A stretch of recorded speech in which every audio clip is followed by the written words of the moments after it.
हाय नमस्कार माझ्या भावांना आणि बहिणींना. तर चला भेंडी तोडून झाली बघा. औषध बी त्यांनी फवारलं. मी घरात होती तोपर्यंत त्यांचं औषध बी मारून झालं. भेंडी औषध मारलं. बाहेर येऊस तर त्यांचं झालं होतं. बराच उशीर मारत होतं. मला काय माहीतच नव्हतं. व्हिडिओ काढायचा होता पण राहिला.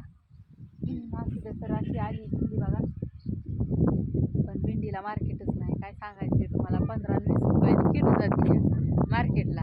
बसून विकल्यावर तसं 60ने जाते पण मार्केटला लयच ह्याच्यात जाते कमी भावात. कारण खर्च बी आपला निघत नाही तेवढा. पण असू द्या, येईन भाव कवा तरी. वाट बघायची, आपलं भाव यायचे.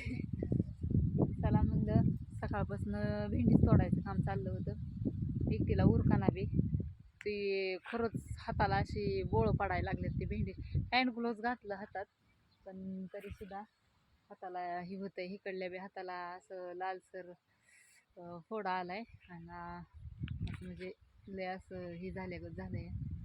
आणि तरी तोडायला लागते. आता काय करायचं, हँड ग्लोव्ज घातलं तरी बी होतंयच.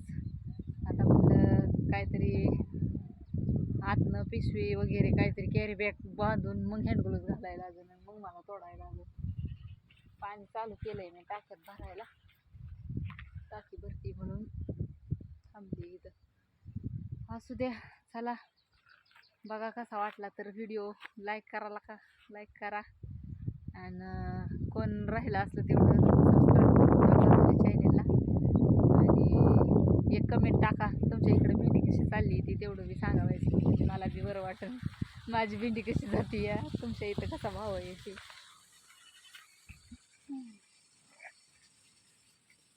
इथं पोक इथं करायचं.